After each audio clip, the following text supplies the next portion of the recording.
बिस्मिल्लाहिर्रहमानिर्रहीम। अस्सलामुअलैकुम। मैं हूँ सफिया खान। शामिल करते हैं हेडलाइन। सड़कों पर आए या शोर मचाएं मगर कान खोल कर सुन ले, किसी को एनआरओ नहीं मिलेगा। वजीर आजम इमरान खान का धुआंधार खिताब। कहा, सड़कों पर आए कंटेनर में आपको दूंगा, किसी करप्ट आदमी को मैं नहीं छोड़ूंगा। मजीद कहा, परवेज मुशर्रफ ने दबाव में आकर एनआरओ दिया मगर मैं ऐसा नहीं करूंगा, पूरी ताकत से मनी लॉन्ड्रिंग रोकेंगे।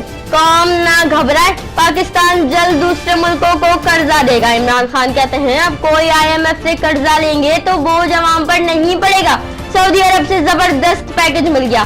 पाकिस्तान यमन में सालसी का किरदार अदा करेगा। मुस्लिम ममालिक को भी मुत्तहिद करने का तब्दीली सरकार का। गैस बम गिराने के बाद बिजली का झटका। 300 यूनिट से ज्यादा बिजली इस्तेमाल करने वालों को 10% से ज्यादा बिल देना होगा। ज़र शोबे के लिए बिजली फी यूनिट 5 रुपए सस्ती।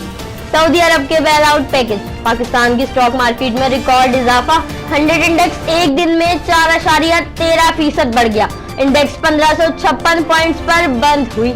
पाकिस्तान क्वार्टर के मकीनों पर ताकत का इस्तेमाल नहीं होगा। सुप्रीम कोर्ट ने हुक्म जारी कर दिया। क्वार्टर खाली कराने का हुक्म 2 माह के लिए मौखर। मुज़ाकरात से मसला हल करने की हिदायत। वाटर कैनन, शेलिंग और पथराव से कई मुजाहिरीन जख्मी। हंगामा आराई का मुकदमा दर्ज कर लिया गया। फारूक सत्तार भी नामजद। 60 रोज में क्या किया, गुजरा को कल हिसाब देना होगा। वजीर आजम ने काबीना इजलास तलब कर लिया। 5 नुकाती एजेंडा भी तैयार। मुआशी सूरत हाल और सऊदी अरब के दौरे पर ब्रीफिंग होगी। वजीर आजम के दौरे मलेशिया और चीन पर भी बात होगी।